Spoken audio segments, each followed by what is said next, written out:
Hola a todos y sean bienvenidos al podcast Psicología Contracorriente. Este espacio tiene la finalidad de dar a conocer contenidos de psicología y también reflexionar sobre las diversas áreas que puedan relacionarse con ella.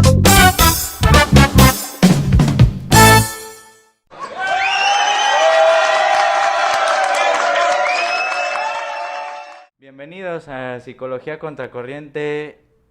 Hoy nos acompaña Yenashi Madrigal. Hola, ¿qué tal? Psicóloga sensación del momento. ¿Cómo estás, amiga? Bien, estoy súper contenta de estar aquí, contenta de verte. Y... ¿Hace cuánto que ya no nos...? Pues la última... Ya me acordé. La última vez nos vimos acá, pero porque estaba cerrado, ¿no? No, yo. Tú estabas encerrado, Sí. y yo te traje algo. Qué mal. Sí, Me bueno, confundí. esa fue la... Mira, ahí ya nos vimos a distancia. Desde ahí ya nos vimos a distancia. Desde ahí ya ¿no? respetando las Sí, normas ya, de salud. todavía, como que algo se predecía un poquito. Oye, hay todo un debate, bueno, para la gente que no conozca nada de psicología y psicoanálisis, que te presenté como psicóloga, a pesar de que te estás inclinando por la práctica clínica psicoanalítica o con orientación psicoanalítica, y la gente se preguntará, ¿por qué no te dije psicoanalista? ¿No? Ujú. ¿Podrías más o menos Pues esa es comentar una algo al pregunta para respecto? ti, ¿por qué me dijiste psicóloga y no psicoanalista? Bueno, ya, desde ahí ya empezó la cosa.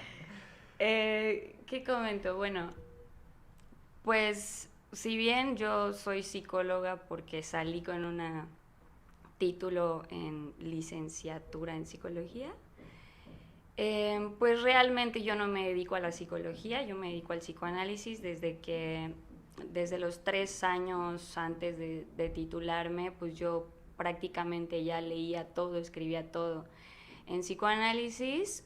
Y pues cuando salí de la licenciatura, cuando recién me titulé, yo ya como participaba, no participaba todavía en ningún colectivo, pero tomé un diplomado en psicopatología y clínica psicoanalítica que estaba como nivel maestría. O sea, Qué chido. ese diplomado a mí me abrió todo un campo del psicoanálisis que no había conocido previamente, que tiene que ver sobre todo con la cuestión epistémica, ¿no? o con la noción de la epistemología de cada teoría, de cada corriente, ¿no? Entonces,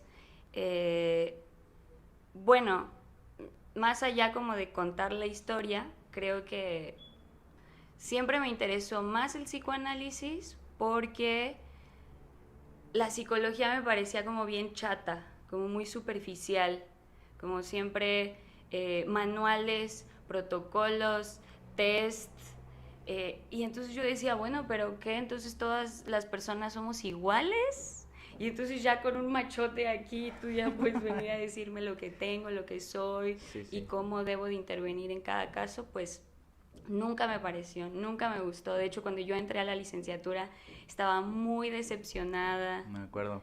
Y entonces, pues cuando tuve por fin una materia en psicoanálisis, no entendía nada, ¿no? Y yo dije, no entiendo nada, esto debe de ser algo bueno, ¿no? Algo interesante, que ya no sea eso superficial, sino poder pensarnos como una complejidad, ¿no? Y eso es el psicoanálisis finalmente, es entender con una complejidad en el sentido en donde todo está articulado y todo se integra, pero son diferentes como ejes, ¿no? Y entonces creo que pues eso ya dije, esto me interesa, me responde una pregunta. Yo tenía una pregunta cuando entré a la facultad que era, ¿por qué alguien Las preguntas. quiere, en este caso yo quería saber por qué alguien, una pareja con la que estuve, no podía dejar las drogas, pero sí quería hacerlo, ¿no? Y entonces obviamente que puedes tener como, o no solamente la cuestión de las drogas, es más bien como no puedo dejar de ser así, pero sí quiero, no puedo dejar de ser agresivo, no puedo dejar de ser violento, no puedo dejar de enojarme, pero sí quiero cambiar, sí quiero dejar de ser así, ¿no? Entonces yo no podía entender cómo alguien quiere, Sí. pero no puede, ¿no? Sí. Entonces, a lo largo así de los primeros años, nunca se me respondía esa duda, ¿no? Y entonces el psicoanálisis por primera vez como plantea esas cuestiones. O sea, claro que puedes, o sea, no, puedes estar haciendo algo que no quieres, ¿no? Y puedes querer hacer algo y no puedes. O sea, es perfectamente posible eso, ¿no? Sí, sí. Y ese tipo de dudas son como que parecen incongruentes, paradójicas, etcétera, no las resuelve la psicología. Porque la psicología quiere controlarlo para que él pueda, Sí, sí. pero sin antes hacerse la pregunta de por qué no puede. Y esa Sí. pregunta es la que a mí más me interesa, que quiero obligarlo a que pueda, ¿no? Ese control no era lo que me interesaba era la pregunta. Sí, creo que la base epistemológica del psicoanálisis parte de totalmente concepciones distintas de la psicología, ¿no? O sea, Sí, creo que sí. la psicología podría entenderse como una práctica inmediata de resolución de problemas muy, muy específicos, pero el psicoanálisis sí va un poco más profundamente a lo que es el ser, a lo que es la persona, su historia, etcétera, etcétera, ¿no? Yo creo que sí. Sí, sí, sí. Entonces, por eso te debí de presentar como psicoanalista. Ya una Yo vez creo que hecha sí. tu respuesta. ¿Quieres que cortemos? Sí, por Nada. favor, porque no puedo creer que me hayas Ya presentado yo así. cagándola con la invitada. Chingada. No, Oye, pues, ¿y este diplomado cómo llegó a tu conocimiento? diplomado. Este diplomado, estoy bien contenta. Ese diplomado lo tomé hace 3 años y pues lo estaban impartiendo Iván Hernández España, un colega ahora amigo mío, Lorena Castro Portilla y Manuel Sol. Manuel Sol estaba estudiando su doctorado en el Instituto de Investigaciones Psicológicas y yo lo conocía porque pues yo era asistente de investigación en el instituto. Y bueno, a Iván lo conocía porque otros amigos míos, Iván ya es de generaciones pues muy, muy anteriores a la mía, él y Lorena se conocieron en Argentina, se fueron a estudiar allá la maestría en psicoanálisis, Lorena es colombiana, Iván es mexicano, se conocieron ahí y vienen para acá, ¿no? Entonces elaboran todo ese diplomado de 6 meses, pero no puedes entender, o sea, la calidad de ese diplomado, pero sobre todo como me parece que el contenido era tan bien organizado, tan bien sistematizado, que permitió como marcar una diferencia muy clara entre la epistemología freudiana de la epistemología de Jacques Lacan, ¿no? Que es, digamos, el teórico ahora más importante, digamos, en psicoanálisis. Entonces creo que esa diferencia a mí me permitió entender muchas cosas que mucho tiempo cuando leía tenía muchas dudas al respecto del psicoanálisis, ¿no? Sobre todo porque hay conceptos que se ocupan diciendo que Lacan los plantea y sí, son conceptos que a lo mejor Lacan los retoma, pero los siguen utilizando con la epistemología freudiana, ¿no? Okay. Y entonces esa confusión yo la tenía demasiado y me acuerdo que yo preguntaba mucho, bueno, pero ¿cuál es la diferencia entre huella anémica y significante, ¿no? O rasgo unario. O sea, habían conceptos que parece que son los mismos y nunca había una respuesta clarificadora del otro lado, ¿no? Siempre había como unas respuestas como muy largas que no llegaban al punto. Entonces, creo que este diplomado más bien tenía mucha claridad, mucha consistencia en los contenidos y pues eso a mí ya me abrió como una claridad suficiente como para decir el psicoanálisis es posible. O sea, es posible estudiarlo y trabajar de eso. Antes de eso, yo decía, es que no puede ser que yo llevo 3 años leyendo psicoanálisis y no entiendo nada, ¿no? Creo que es muy propio de los que... los que en algún momento nos interesamos por el psicoanálisis y personas que aún lo siguen estudiando, que es como de, si no estás entendiendo nada, está funcionando, ¿no? Sí, claro, Es claro, muy, claro, es muy claro, del, claro. del ámbito, Sí, sí. o sea, incluso Lacan hasta en sus escritos, bueno, no en sus escritos, sino en sus seminarios, es complicado, bueno, para mí se me ha hecho Claro, muy claro, es complicado entenderlo, ¿no? Entonces, dicen por ahí que si no entiendes nada es porque está bien, estás leyendo. Creo que hay por ahí una frase que no sé realmente si la habrá dicho Lacan, pero que luego la dicen, que es cuídate de comprender, ¿no? Cuídate de comprender porque cuando estás comprendiendo, a lo mejor entonces no estás analizando bien el caso. Pero eso es en la clínica, Sí, bueno, sí. en el diván, digamos, en el consultorio. Pero sin duda algo tienes que comprender, por lo menos de la teoría, para saber cuál es la metodología que estás poniendo en práctica ahí, Claro. en el consultorio. ¿Por qué? Porque no puedes simplemente como decir, pues yo no entiendo nada de la teoría, pero yo quiero ser psicoanalista. Entonces yo voy a ir a mi propio análisis y pues yo ahí voy a aprender. Y entonces yo voy a ir ahora a tener pacientes y ya con mi propio análisis sabré que no voy a meter en su inconsciente mis propios deseos, mis propias pulsiones y ya, ¿no? Y ese es un problema bien grave porque entonces no entiendes nada de la teoría y entonces con qué sujeto estás trabajando, qué es lo que estás escuchando, porque aunque pensemos que existe esa idea de neutralidad, No la es hay. falsa. Sí, sí, claro. Tú tienes que posicionarte en un lugar. ¿Y cómo te vas a posicionar? Pues a través de tu teoría. Tu teoría te da ética, posición ética, ¿no? Sí, sí.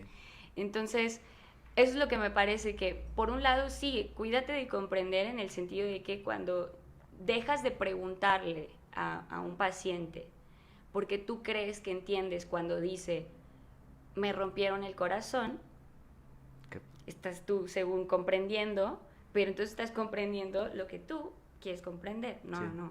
Tienes que preguntar. No sabes qué es que se Sí, le haya roto ¿a el qué corazón. te refieres, no? Claro. Claro, Sí, sí. O cómo fue. sí, sí, sí. O por qué sientes que se rompió. O sea, yo creo que dar por supuesto estos significados que pueden ser cotidianos Claro, es un error porque en la clínica ya cobran otro significado, ¿no? claro, completamente, ¿no? Entonces, esa es la diferencia con la psicología. La psicología sabe que es depresión, o sea, la psicología sabe que es felicidad, la psicología sabe, o sea, sabe qué son cada sentimiento, ¿no? Porque se ha dedicado a estudiarlos, ¿no? Incluso con, pues, reflexología y neurología Ay, y un montón perdón. de cosas, ¿no? Y está bien, pues, pero en el análisis eso no funciona, porque de hecho esos conceptos como felicidad, como depresión, lo consumen los pacientes y de pronto asumen que tienen depresión cuando no lo saben, o asumen que deberían de estar felices ahora que tengo todo, porque no me siento así, ¿no? Entonces esos conceptos que ahora también podemos pensar que la psicología está dotando de como muchos ideales en la sociedad, Sí. ¿no? Y entonces esa idea del ser completo y pleno y maslowiano de la autorrealización, bueno, la verdad es que hace que se forme ahí un ideal y que ve en qué condiciones estamos, en qué condiciones vivimos, ¿no? Es bien difícil poder llegar allá. Y entonces imagínate qué frustración también siente la gente ante estos ideales que todo el tiempo está intentando y que no logra alcanzar, ¿no?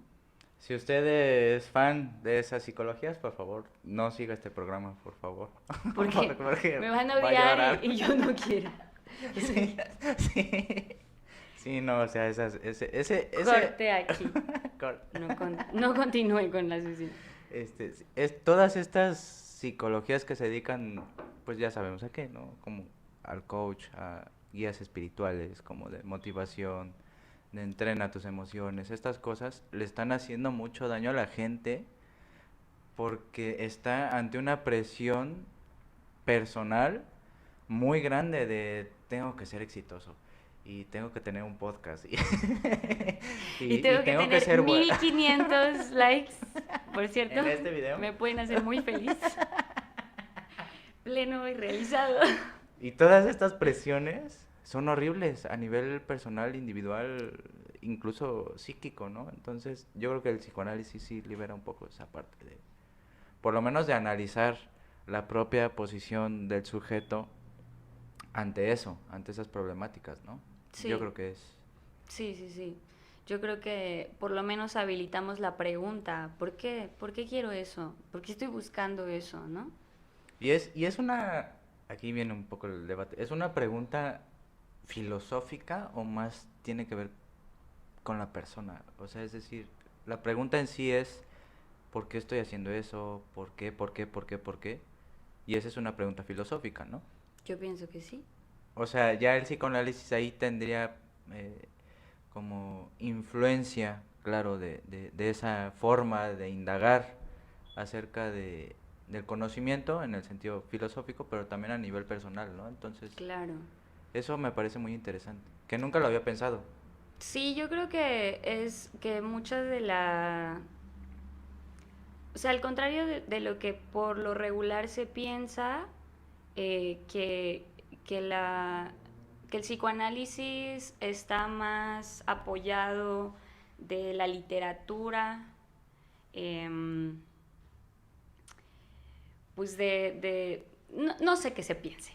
O sea, tampoco voy a decir, ay, lo que se piensa, no sé exactamente qué se piense, ¿no? Lo que yo pienso es que, sin duda alguna, el psicoanálisis, por lo menos en el que yo trabajo, eh, tiene muchas preguntas filosóficas, porque tiene preguntas sobre el sentido, tiene preguntas sobre el ser, pero sobre todo creo que apuntamos a estas preguntas sobre el saber y la verdad, porque eso es algo que de pronto se cancela esa pregunta. Por ejemplo, si yo le preguntara a una persona, pero ¿por qué haces eso?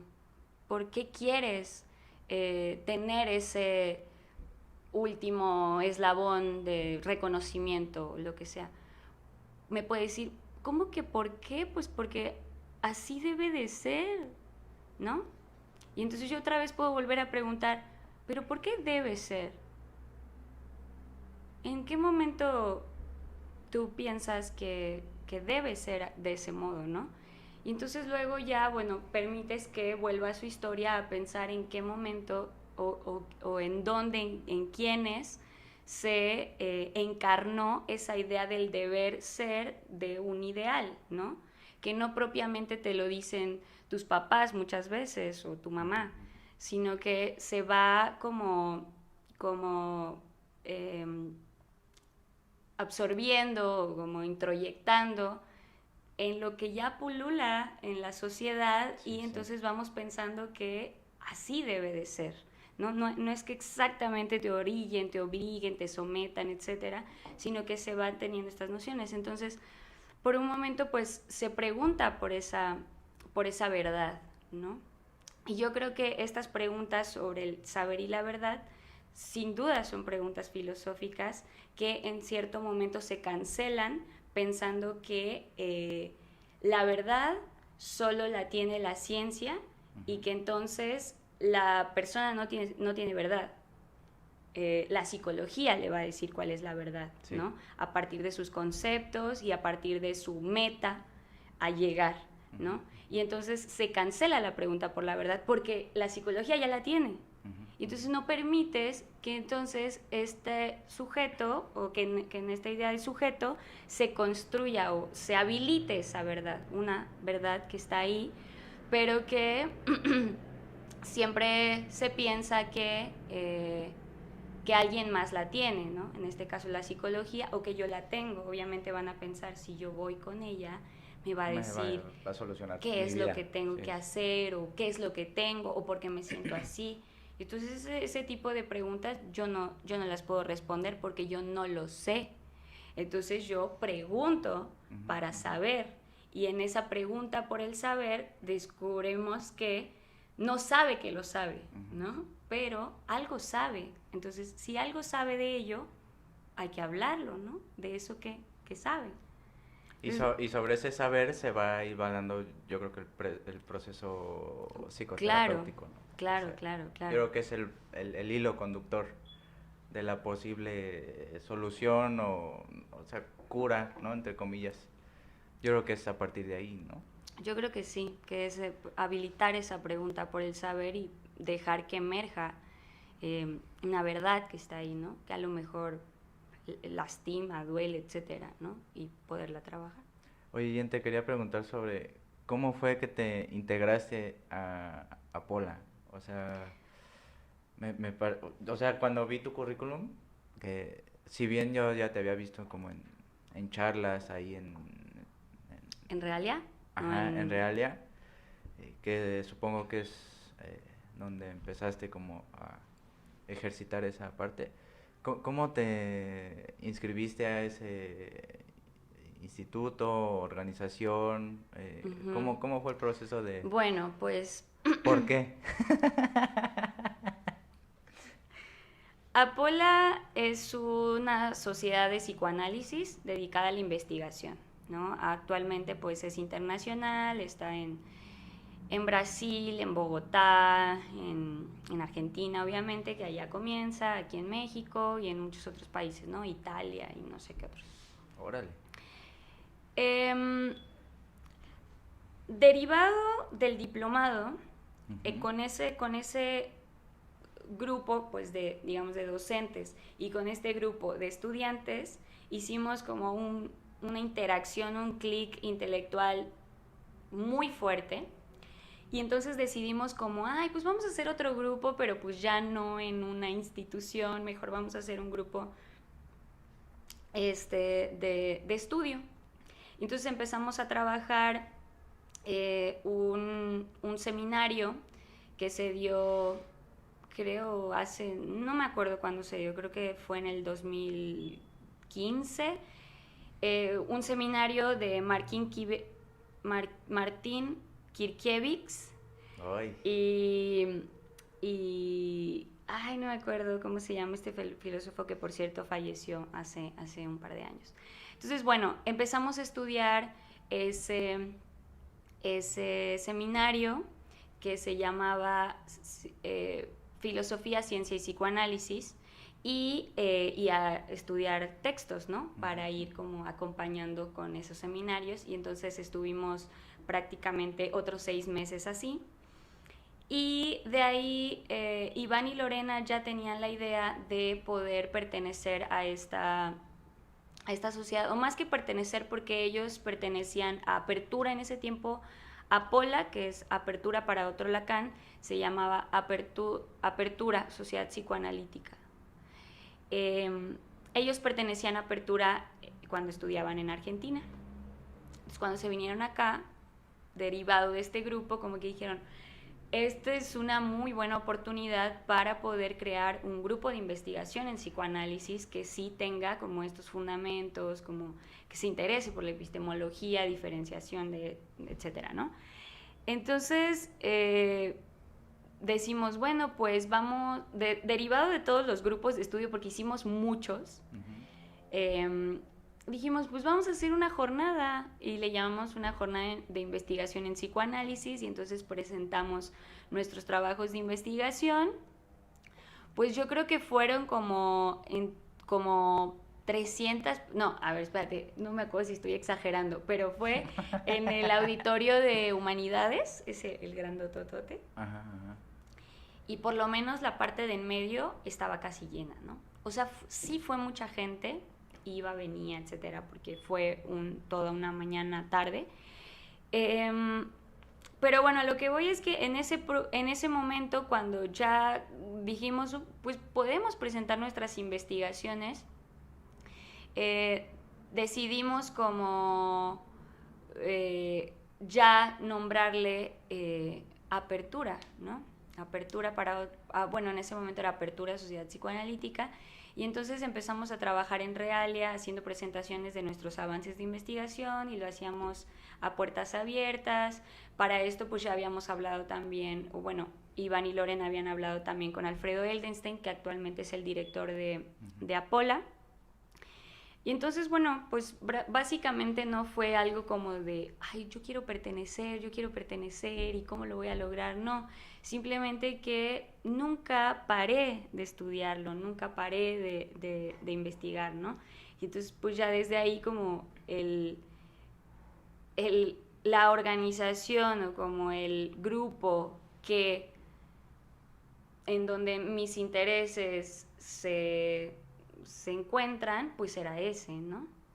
Y entonces ahora estoy ahí y presentamos nuestros avances de investigación los lunes y también tenemos una vez al mes pues una dinámica para analizar ciertos casos clínicos, los formalizamos con esquemas, con diagnóstico diferencial, etcétera. Y la verdad es que esa nueva como dinámica que hemos estado llevando pues está siendo muy fructífera para poder formalizar nuestros casos en psicoanálisis, ¿no? Que eso es propiamente la clínica y que a veces pues no lo hacemos porque no hay tiempo o porque son muchos pacientes, etcétera, pero eso es fundamental para saber pues hacia dónde va cada caso, ¿no? Claro, oye, Jen, y cuando se regularice esta situación de la pandemia, ¿piensan en algún momento volver como a dar charlas o ya tienen programadas o algo así? ¿O están en eso? Pues en este momento no tenemos idea de hacerlo público otra vez, porque la dinámica de abrir las puertas hizo que no pudiéramos como, digamos, hacernos críticas, Ya. como con tanta facilidad, ¿no? De que sabemos pues que no hay problema porque esto va a ayudar a tu investigación, pero como está a puertas abiertas, pues se puede malinterpretar un poco que pues uno esté criticando, etcétera. Aparte luego, pues de pronto venían mamás, ¿no? A ver como a sus hijos, entonces dices, pues ¿cómo le digo algo? No le puedo decir nada, ¿no? Pero bueno, entonces ahora todavía no queremos como entrarle por allá, estamos trabajando en nuestras investigaciones, no en este momento como pues estamos en ese avance, en ese estudio y no tenemos como ahora intención ni interés como de abrirlo, pero sí va a haber a partir del 23 de septiembre, Iván Hernández va a dar un curso sobre dirección de la cura, por si les interesa. Ay, no, pueden pues escribir me por pasas ahí. el póster. Y les paso el póster, claro que sí. Entonces ese va a ser muy bueno, yo lo voy a tomar y bueno, no sé qué más. Oye, Jen, pasando a planos más políticos y militantes, Uh-huh. ¿sí te puedes decir como Sí, claro, eres militante, no? yo creo que sí. Yo creo que es importante ser militante. ¿Cómo te fue con el Consejo Nacional Indígena y los zapatistas? Sí, bueno, eso es una experiencia muy importante en mi vida. Yo desde siempre creo, o sea, esta pregunta, por ejemplo, que te decía de por qué alguien quiere pero no puede, Uh-huh. me permitió también ver que existían contextos sociales en donde pues las personas tenían muchas dificultades de vida, ¿no? Y eso era algo que pues yo de niña y luego adolescente como que no había alcanzado a ver, pues porque pues finalmente yo vengo de una familia media y no de clase o de economía media, ¿no? Entonces no puedo decir que pues que yo pues me costó tanto trabajo la vida y el trabajo, etcétera. Realmente yo tengo muchos privilegios, ¿no? Entonces el momento de darme cuenta que había mucha gente que no tenía los mismos privilegios que yo, en primera me enfureció mucho, me enfurecí mucho con mis papás porque pensé que ellos me lo habían ocultado todo el tiempo, ¿no? Cuando era adolescente, ¿no?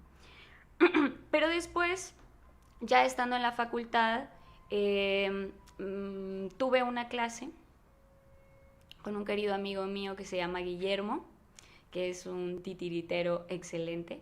Ay, sí. Es genial, Sí, sí. excelente. Guillermo, saludos si me ves. Sí, Y entonces la verdad es que a partir de ese momento, bueno, tomé una clase con él y con Eva Luz, que la maestra Eva Luz falleció ya este está año, con los creo. dioses. Entonces, bueno, ellos me abrieron un mundo que yo no conocía, porque yo no conocía el zapatismo. O sea, yo nací en el 94, el año en el que se levantaron los zapatistas, ¿no?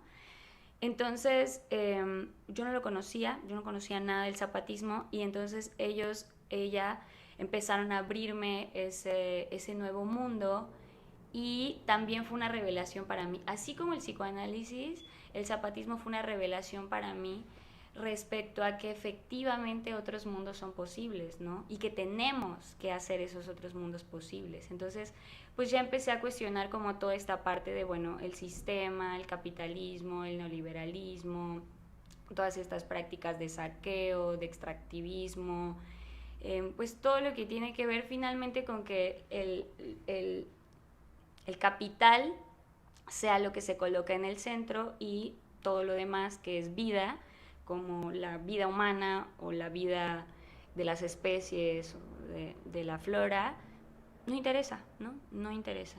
Entonces todo eso me hizo como reflexionar mucho de cuál es mi papel aquí también, ¿no? O sea, qué es lo que yo estoy haciendo, porque yo estoy contribuyendo a eso. Y entonces, obviamente con todo esto yo tenía mucha culpa de muchas cosas, ¿no? O sea, ibas con los zapatistas y después A la iglesia. Uno iba a decir a terapia, pero es lo mismo. Pero es A lo la mismo, iglesia. entonces...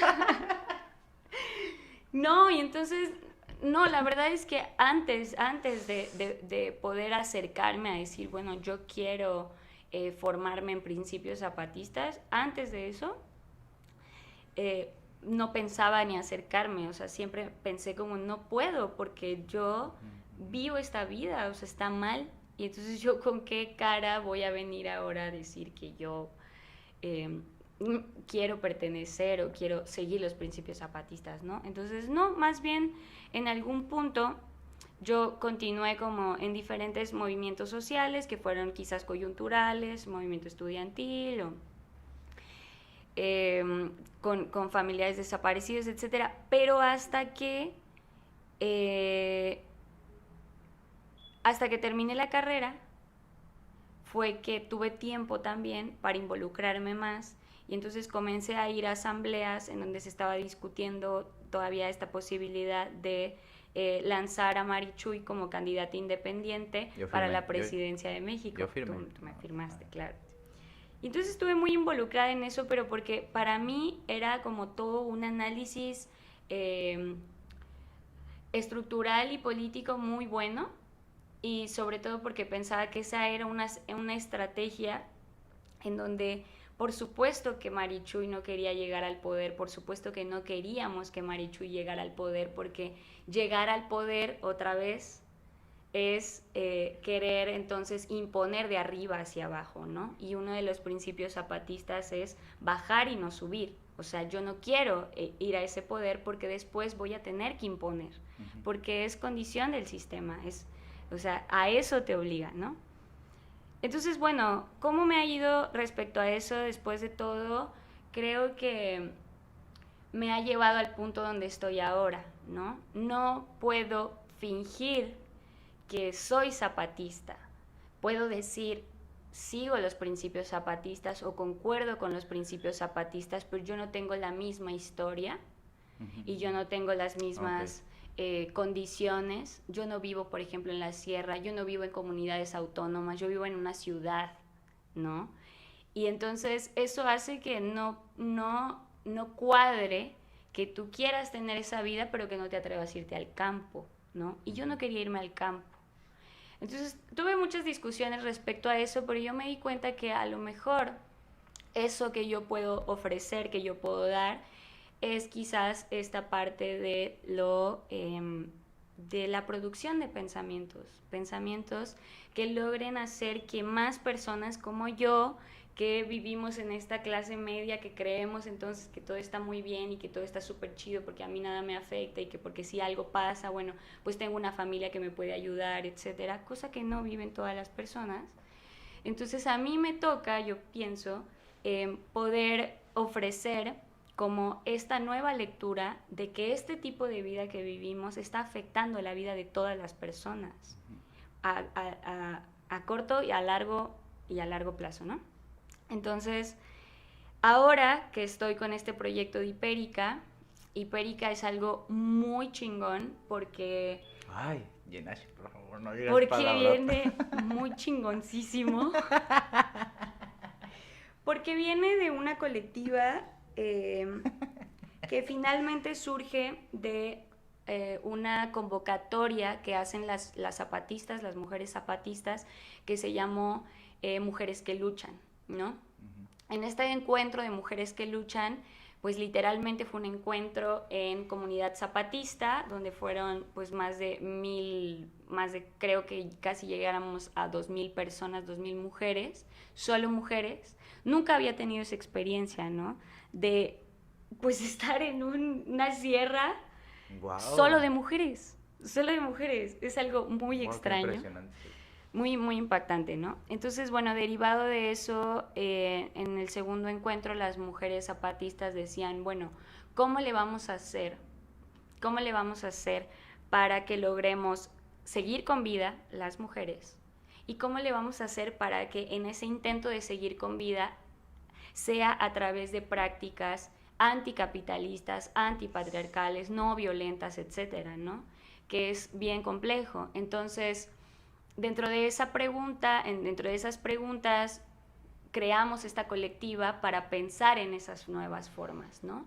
Y entonces en esas nuevas formas, pues obviamente leemos mucho de los comunicados que lanzan las y los zapatistas y intentar como tener también estas teorías feministas que nos dan pues nos permiten como tener mayor bagaje de perspectiva para saber cómo por dónde entrarle. Y bueno, derivado de ello, surge en un punto la idea de, bueno, yo me dedico al psicoanálisis, una compañera se dedica a la naturopatía, otra compañera se dedica a la psicología infantil, otra compañera se dedica al campo.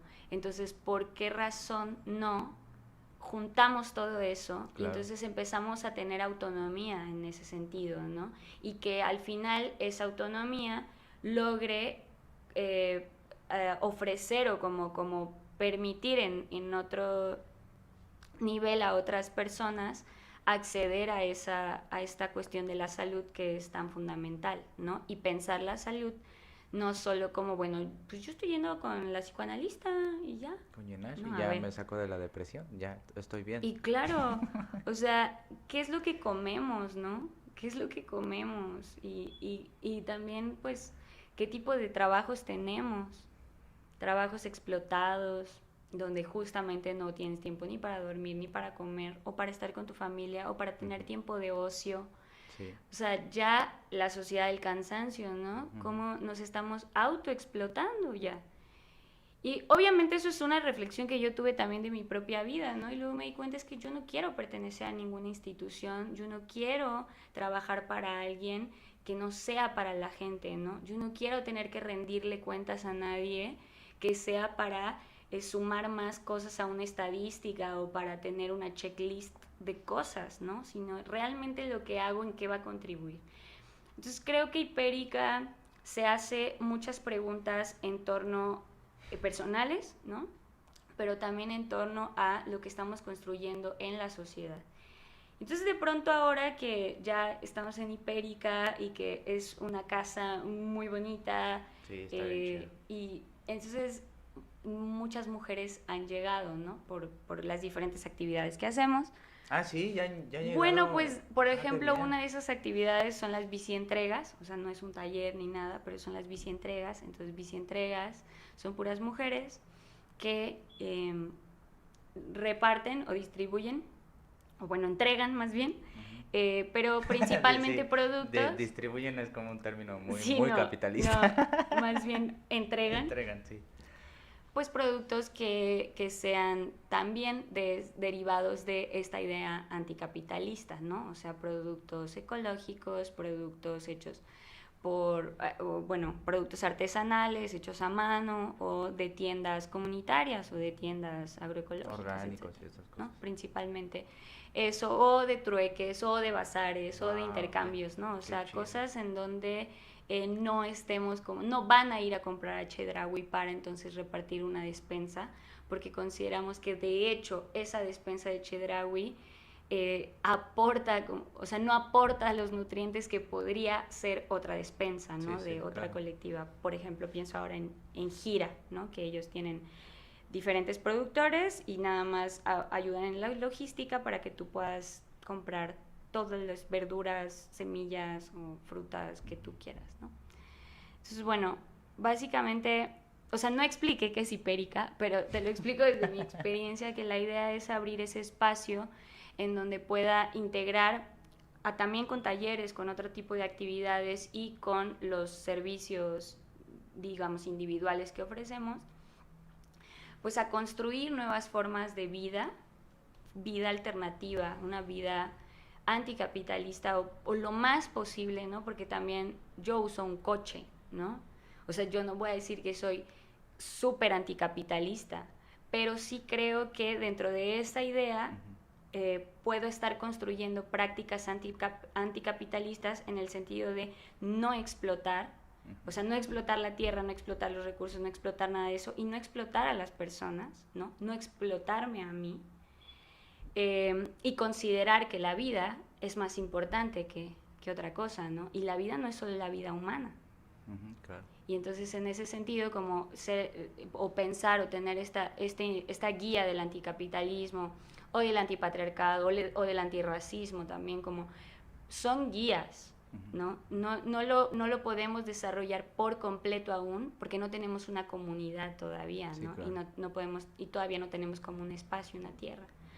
Pero bueno, en la medida de las posibilidades, en eso andamos y queremos como lograr integrar a diferentes mujeres, hombres que se dediquen también a medicina alternativa o a otras formas de vida, de salud, que contribuyan a que pensemos que existe otro mundo posible, ¿no? Otra forma de vivir posible, incluso en una ciudad.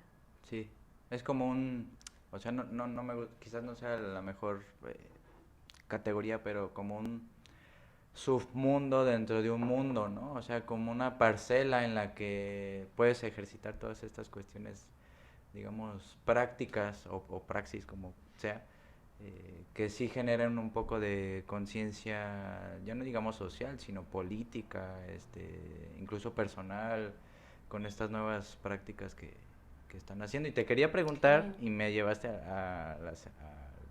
pues ya no sé cuántos temas llevamos, pero Hermanadas, ¿qué onda? O sea, ese proyecto, ¿en qué estatus está? En este momento, Hermanadas, bueno, estamos como produciendo algunos productos que vendemos en la tiendita comunitaria que está en Hipérica. Okay. Entonces, digamos que Hipérica surge de Hermanadas y el núcleo central de Hipérica es Hermanadas, o sea, las personas que pertenecemos a Hipérica en el núcleo central, pues somos Hermanadas, ¿no? Ahí en Hermanadas en particular es en donde hacemos este trabajo de formación, o sea, de estarnos formando todo el tiempo, críticamente, políticamente, en diferentes ámbitos, ¿no? Porque no solamente estudiamos el feminismo, ¿no? Entonces, o sea, Hermanadas posibilita que Hipérica tenga bases y tenga fundamentos y tenga principios, ¿no? Gracias a Hermanadas. Hermanadas es el fundamento porque en Hermanadas es en donde hemos hecho ese trabajo de reflexión, de formación y en donde practicamos algo que sigue en construcción, pero que se llama maternaje colectivo. Y la idea un poco, justamente cuando las zapatistas nos preguntan que cómo vamos a hacer para seguir viviendo, ¿no? Bueno, pensamos que el maternaje colectivo es una nueva forma anticapitalista en el momento en el que una compañera como necesita de apoyo, se le puede hermanar. Dependiendo de qué tipo de apoyo necesite, pero la idea es que en Hermanadas logremos hacer esa idea de, reconstruir la idea de la maternidad, porque la maternidad está siempre enfocada en la mujer, ¿no? En la madre. La idea de Hermanadas también respecto al maternaje colectivo es que hermanadas es como una manada de... que no diré nada, algo que iba a decir. No, sí, dilo. De la idea de voltear a la naturaleza y ver cómo funcionan los animales, ¿no? Pensemos en los elefantes. Los elefantes hacen una caminata de cientos y miles de kilómetros y hay muchos elefantitas, pues que apenas acaban de nacer y que pues les cuesta trabajo, ¿no?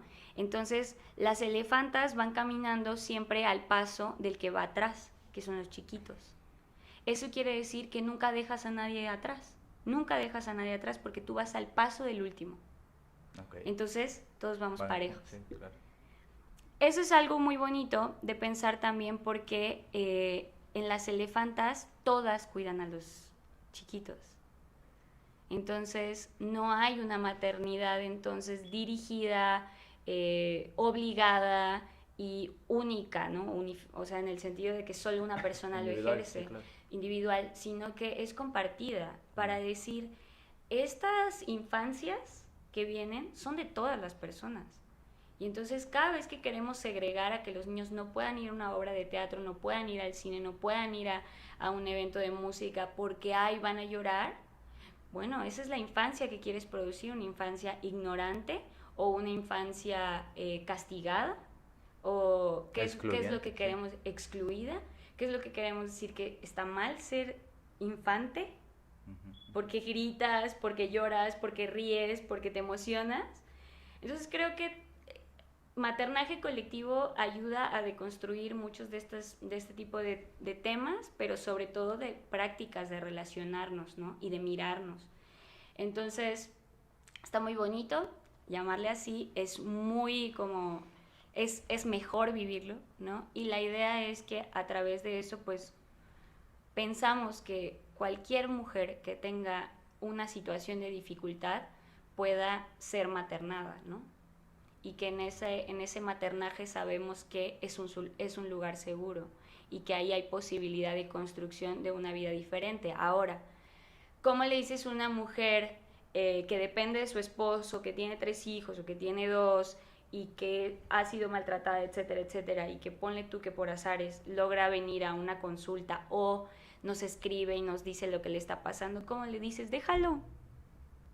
Ajá. ¿Y quién me va a mantener? ¿Y quién va a mantener a mis hijos? ¿Y cómo sabes que este hombre no va a venir y me va a buscar y me va a querer medio matar, ¿no?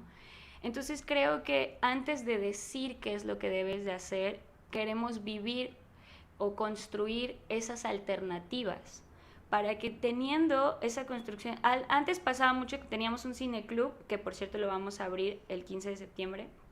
El otro cine, lo pueden seguir en redes sociales.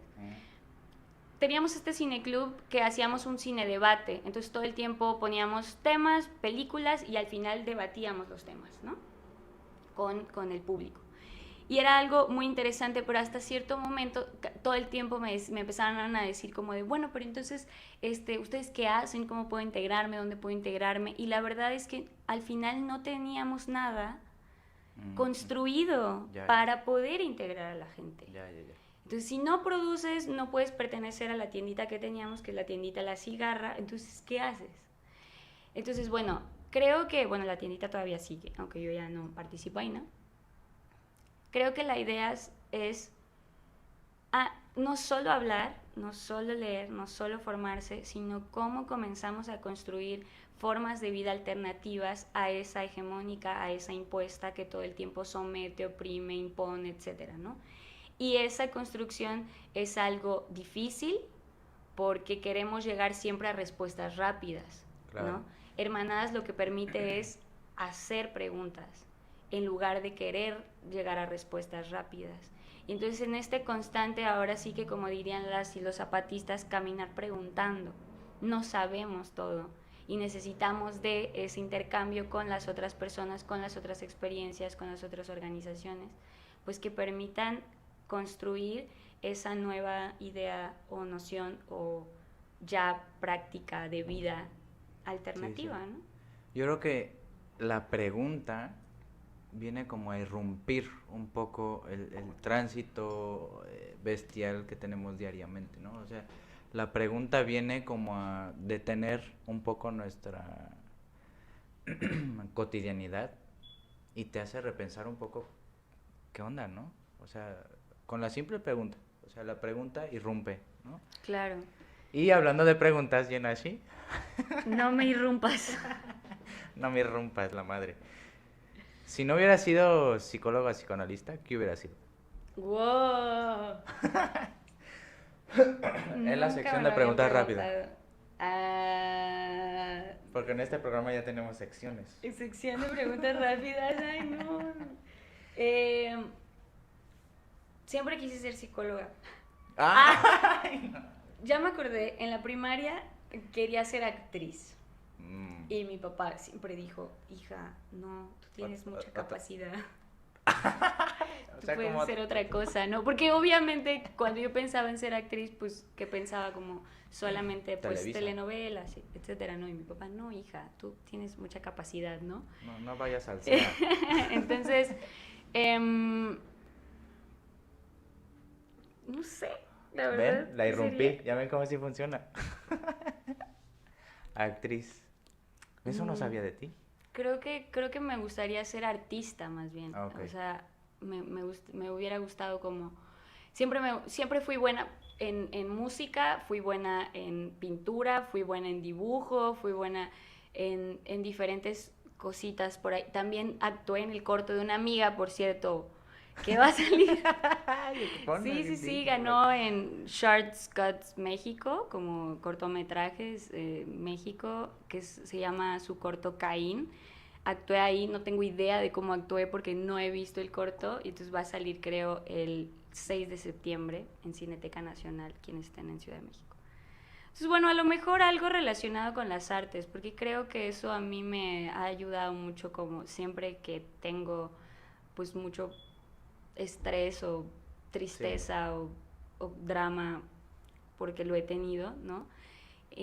Eso es lo único que me permite otra vez como habilitarme a lo que viene, ¿no? Entonces, a lo mejor eso sería. La segunda pregunta. Okay. Estás en una isla desierta. Cierra los ojos.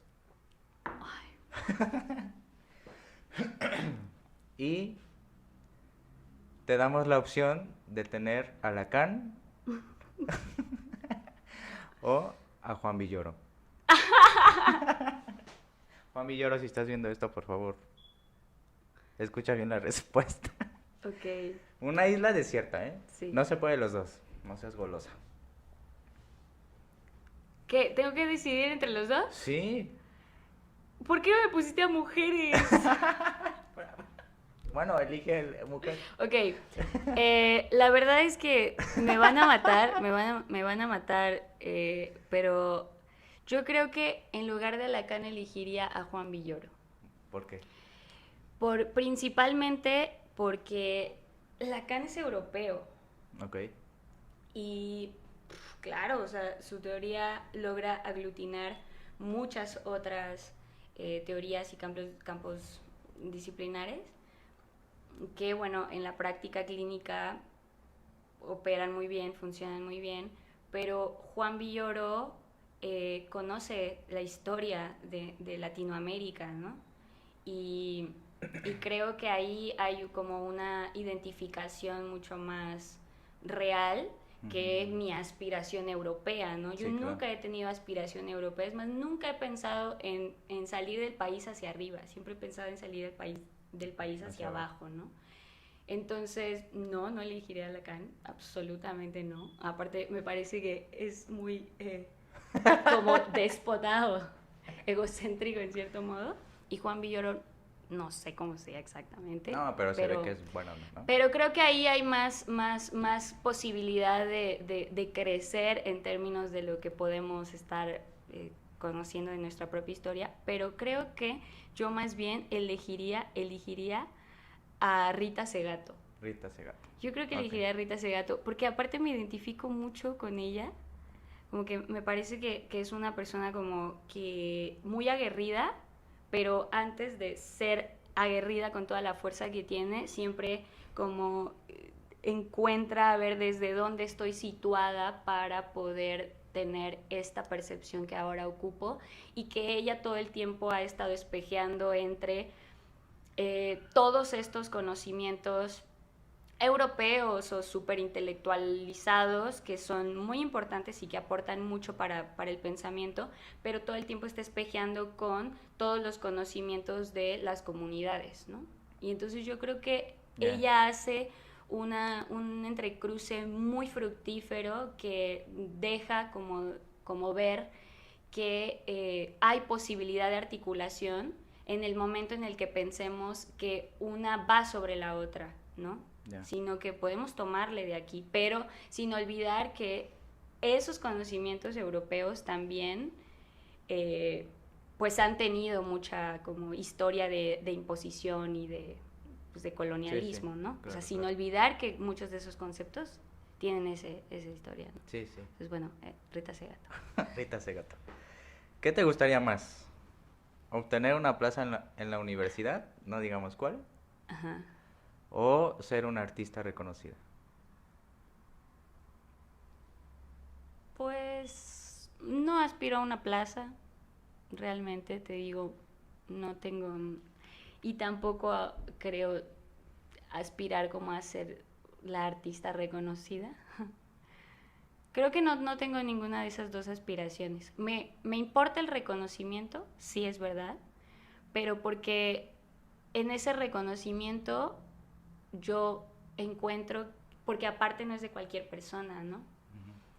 Entonces, si encuentro el reconocimiento de las personas que yo aprecio, admiro y que su forma de pensar y vivir la vida va acorde con esos principios, como que digo, sí me interesa ese reconocimiento, ¿no? Porque quiere decir que lo que yo estoy haciendo es congruente con lo que espero vivir, ¿no? Entonces, quizás más del lado del reconocimiento que de la plaza, pero en este sentido, ¿no? Ya.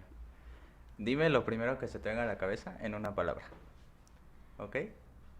Ah, ¿con lo que me vas a decir? Sí, sí. Ah, sí, pensé que ya, y yo, ay, eso sí, No. libre.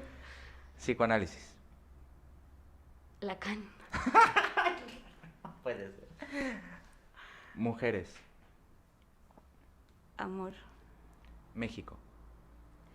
Dolor. Política. Fuerza. Yenashi. Feliz. Bueno, Yenashi, gracias por venir. Me gustó mucho la entrevista, creo que fue muy amena. ¿A ti te gustó? No, pues muchas gracias. De hecho, yo quería agradecerte porque creo que nunca me habían invitado como a una entrevista en donde yo simplemente hablara de mí, ¿no? O sea, nunca. Y de lo que haces. Nunca me había pasado. Claro, ¿no?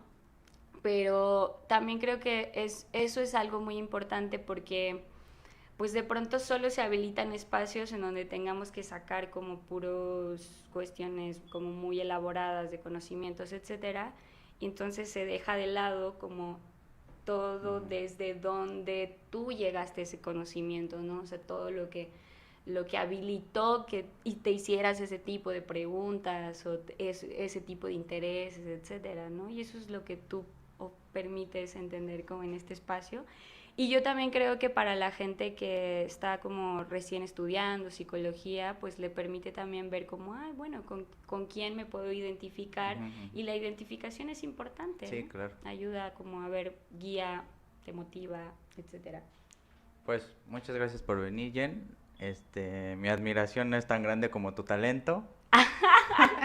Ay, bueno, gracias. Bueno, y nos vemos hasta la próxima, amigos. Síganos en nuestras redes y sociales. Amigas, y amigas. Salud.